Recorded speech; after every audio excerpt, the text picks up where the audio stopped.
welcome to the Lean Girl YouTube channel. If this is your first time, welcome. My name is Angie and I am all about teaching you the unsexy, no BS science on how to get lean. So I'm really excited for today's video, a little bit different. I've been hitting you guys up with a lot of recipes. If you haven't seen them yet, once you're done watching this video, you can go and check out all of my low calorie, high protein recipes, which make fat loss taste so good. But today's video is going to be a little bit different. I actually am sharing with you today 10 things that I wish I started doing from the beginning of my fitness journey. Now, of course, it always takes years to learn these things, to trial and error different things and figure out what works, but I just want to fast track everything for you guys and share the key things that I think make the biggest difference when it comes to losing fat and getting lean.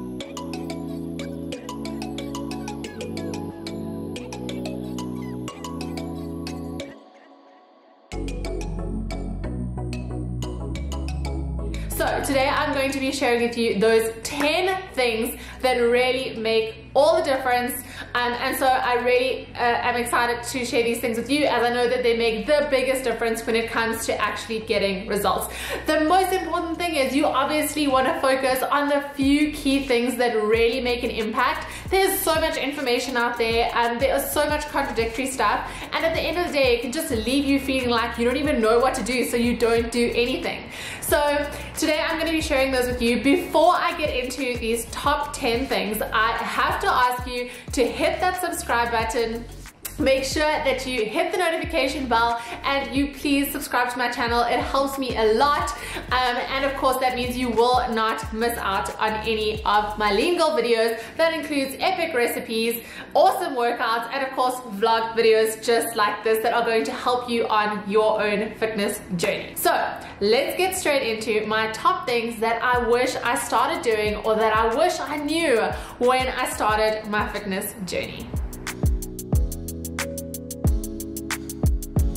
Okay, so one of my biggest faux pas that I did for a really long time is I did what a lot of people call clean eating. So what is clean eating? It is essentially eating foods that are like no sauces, no preservatives, nothing that's processed, nothing that has the label for being bad. And in other words, stuff that doesn't really taste that good. Now, when it comes to eating clean, people feel like if they just eat really clean food, so chicken, broccoli, rice, only like minimally processed really good food, that is the same thing as losing fat, and that you will automatically lose fat if you just eat healthy. And I did this for such a long time and I did not see results. Why? Because eating healthy and eating for fat loss is not the same thing. You can eat lots of really nutrient-dense foods, but at the end of the day, if you're eating too many calories, you are not going to lose fat. So people will eat a giant salad with a whole lot of avocado and dry chicken breasts and nuts and seeds, and that salad can be way more calories than a simple burger with a couple of garnishes and an actual roll, which would be totally out of bounds in the clean eating world. And so, I think a lot of people make this mistake where they feel like as long as they're eating healthy, as long as they're eating just fruit and veggies and avo and olive oil, that they're going to get results. So I feel like this would have taken probably 2 years out of my journey and I would have started seeing results big time. So number one, I really wish that I knew the difference between having a goal to be healthy and just be providing nutritious food for my body versus losing fat. And I want to say at this point that it's not exclusive, so it doesn't mean that you can lose fat and not be healthy at the same time, because I eat lots of very nutrient dense foods and they definitely play an impact in you getting the results. But again, healthy does not mean great for fat loss. Okay, so point number 2 that I wish I started doing, and this kind of leads on from point number 1. So I wish that I knew that calories in versus calories out was actually the simplest way to get results. I went on so many fad diet missions where I tried all of these crazy things, which are, by the way, so much more difficult than just counting your calories. Like, it's basic math, and the more you do it, the more intuitive it becomes and the easier it becomes. And so I tried so many things that were so extreme and that was so difficult and required like hells of amounts of willpower to actually stick to, whereas I knew what calories were, and like I knew, like everyone said, calories in versus calories out, but I still thought that there were other ways like to do it that didn't involve like calories. But now I know this is the ultimate fat loss formula, is to be balancing those calories in versus calories out. And if I had started doing that from way back then, again, my results would have been a lot faster. And this is what I now follow religiously to the T, and it allows me to eat so many more foods. I am way less restricted. As long as I'm within that calorie budget, I can get predictably lean. And this brings me on to my third point. For a very long time, I was eating way too little. I'm sure that a lot of you are in this place right now as you're watching this video, that you are always hungry, that you never feel satisfied, and that is the worst place to be. Why? Because permanently your body and your mind is saying ring-a-ding-ding, bring on the cookies. So if you are not feeding yourself with enough food, unfortunately that alarm bell is always going off, and you are always going to be fighting against your mind and your body when you are trying to lose weight. So this is the whole thing when people try to go extreme, and of course we know anything when you're restricting, it always ends in a binge. So I always say a binge doesn't start when you start scoffing the cookies, a binge starts when you start restricting. So I binge ate for a really long time. I would diet from Monday to Thursday, and Friday to Sunday I would be going all out planning my next diet for the Monday. And this is such destructive behavior, not only because it makes you feel like shit, but more than that, in terms of the science of it, you're eating very few calories from Monday to Thursday, but trust me, we are putting away a good amount of calories from the Friday to Sunday, and basically undoing all of that crazy restriction that we were doing from Monday to Thursday or Friday or whenever. So I really wish that I had a more moderate approach. We all want results today. We want it tomorrow. We live in a world where everything it has to be so instant, you know? Like instead of taking 3 months, we want to take 1 month. Meanwhile, you just yo-yo up and down for 3 months, and after 3 months, if you had just done it properly, you would have got a sustainable result, and you would have been able to enjoy the process. So point number 3, I really wished that I didn't eat so little for so long, and it really would have helped me to get out of that binge eating cycle.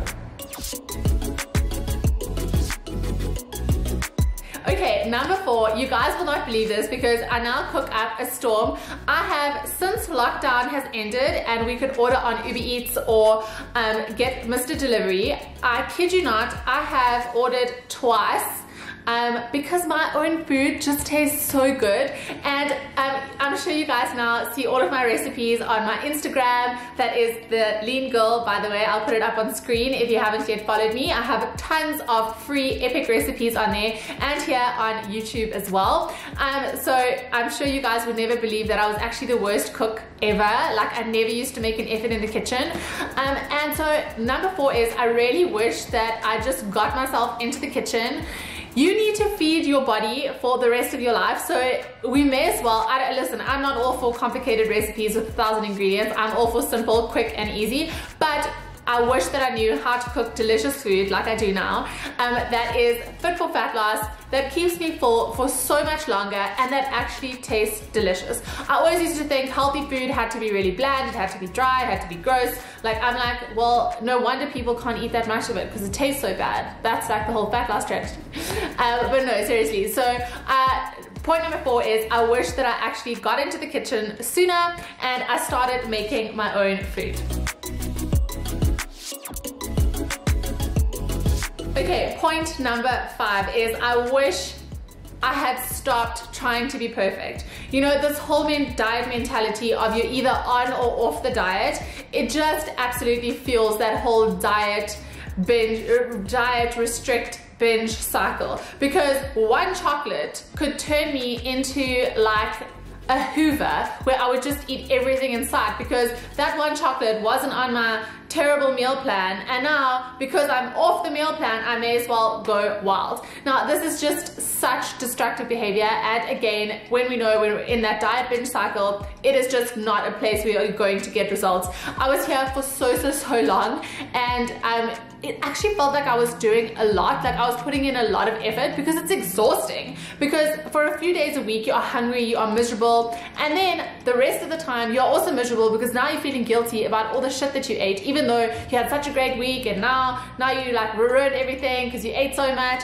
and it's just a really exhausting cycle to be in. Whereas now, if I eat something, if I overeat one day, because I understand the science of it, I'm not, because I eat one chocolate, now I know I have to get back on my like awful diet tomorrow, so I may as well eat all the chocolate I can see while I can, and then get back on my diet. So point number 5 is do not have an all or nothing mindset. Now, I overeat one day, no problem. Next day, I know it's gonna have the smallest impact on my results, if not anything at all.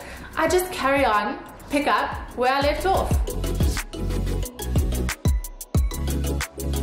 Number 6 is, I wish that I started eating enough protein way long ago. And this goes along with eating enough food in general. So that's the first box that you need to tick. And second of all, eating enough protein. You can be training like a machine. You can be pumping iron in the gym. You can be pushing yourself to the max. And if you are not eating enough protein, your body does not have anything to build that beautiful, lean, sexy, sculpted muscle with. So for a very long time, even when I just started calorie counting, I would only calorie count and I wouldn't focus on getting enough protein in, which, let me tell you, is a challenge, and it's something that I work on every single day. But now that I have started eating enough protein, making sure in every single meal I'm including that lean protein, the results that I have seen in the gym are like exponentially more. So number 6, I wish that I ate a lot more protein a lot sooner. Number 7 is, I wish that I had stopped doing so much cardio.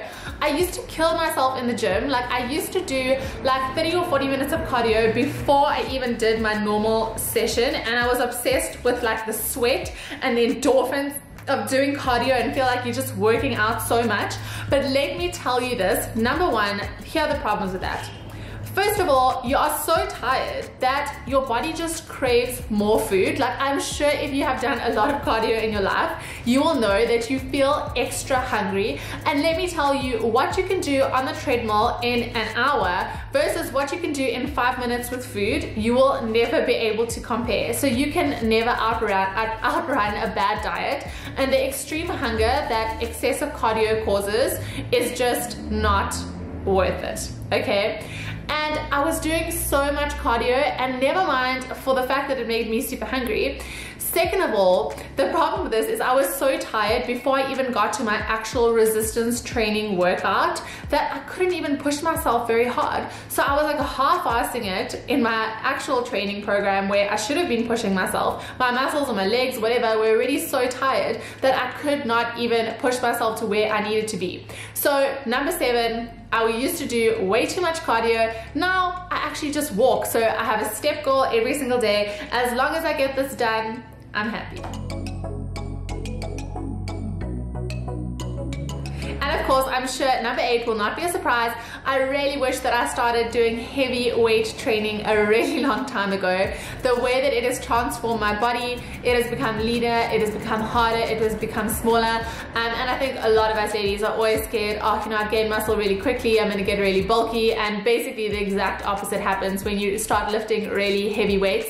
I used to do a lot of high intensity stuff, so Kayla style HIIT workouts, a lot of jump squats, and I felt like that was like, you know, great because you were working at such a sweat and burning so many calories. But now my goal in the gym is actually not to burn calories. I use my diet to control calories, and in the gym I prioritize gaining lean muscle, because the combination of those two is what gives you that beautiful lean look that we are all after. And wasting your time trying to burn some calories in the gym is just so not worth the time and effort. So now I train as hard as possible. I use heavy weights.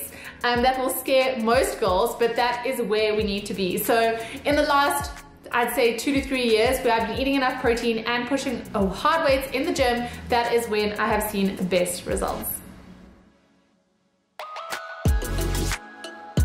So number 9 is, I wish that I knew the power of just making small changes. I think a lot of us focus on, you know, this one day where it's just gonna be like kaboom, and all of a sudden this flip is gonna switch in your head and everything is gonna change and finally we're gonna lose weight. Meanwhile, that's actually not how it goes. It's all of the little things that are easy to do and easy not to do, which contribute to a massive result at the end of the day. Like an example is, so, you know, if someone's like, can you read 5 pages of a book every single day? That's easy to do, easy not to do. But when you wake up at the end of the year, you've read a hell of a lot of books. And it was just such a small thing to do, 5 pages, such a small commitment. But we feel like there has to be these drastic big changes. Meanwhile, if you just commit to eating vegetables for lunch every single day, you know, and just take it one day at a time. It is all of these small things that actually add up. So I wish that I had realized this long ago, because this is what has contributed to me building new habits, which make getting lean as second nature as brushing my teeth. And that is amazing when it becomes totally effortless, like you're just driving a car, you're not even thinking about it. And number 10 is, I really wish that I realized how long it truly takes to transform your body. I think that we all see a lot of transformations online where it seems like it has been 8 weeks and people have basically gone from like, I don't know, someone that would be on The Biggest Loser to like Pamela Anderson Baywatch in like 8 weeks, and we like get so frustrated that we aren't seeing the same results. And guys, you need to remember that a lot of this stuff is BS marketing. It is just not true. It takes consistency, it takes hard work, and it takes a hang of a lot of time. And unfortunately, when we have these crazy expectations that it's gonna be so quick for us to get results, we just give up. I love the analogy of, you know, you can bake a cake, so you have all the right ingredients, you follow the instructions perfectly, and you put your cake in the oven, and if you open the door after 5 minutes and you're like, hey, this is a flop, you know, this isn't working, because you haven't given it enough time. If you had just left that cake in the oven a little bit longer, your results would show. And so here is the acid test. If it's not something that you can see yourself following long term, because unfortunately it does take a long time. So every time you come across a new meal plan, a new exercise regime, a new way of doing something, think to yourself, is this something I can see myself doing for the next year? Because that's how long it actually takes. So tip number 10 is, I really wish that I knew that it just took so much time, it took so much effort, but hey, it's okay. When you're enjoying the process, it's not like you're, you know, scraping the numbers on the wall, crossing them out, like hoping that this is going to be over ASAP. You know, you can follow something when it's enjoyable. It's not like you're watching a movie, you're loving the movie, and you're like, oh, what's this movie? When is this movie going to be over? You know, that's not how you think. When you're enjoying every single meal that you're making, when you are enjoying your workouts, it becomes part of your lifestyle, and that really is the key. So there you have it, guys. Those are my 10 things that I wish I knew or did when I first started my fitness journey. I hope that they have perhaps triggered a few things in your mind, maybe given you a few mindset shifts, or maybe will guide you on the things that you should start focusing on if you are looking to get lean and get fit and finally build a lifestyle that is going to get you to your goals. Now, before I forget, please don't forget to subscribe to my channel, hit that notification buzzer, and please let me know in the comments. I love to hear from you guys. Do you like this kind of video style? Do you want more vlog style where I'm sharing more of my tips, tricks, and hacks on how to build your leanest body ever? Because then I will be sure to do more of these in between all of my recipes and workouts too. Now, if you need some help on figuring out what it is exactly you should be doing if you want to get lean, then head to my website, leangirlguide.com, where I've got a ton of free resources as well as some epic programs that are going to hold you by the hand and teach you step by step exactly how you need to eat, think, and train to get lean. So click the link in the description and I'll take you to my website. Otherwise, look out for more videos from me, Angie, here on the Lean Girl YouTube channel. So, you know, every single time you are working out properly, since I actually started about what you blah blah blah. And I will see you back here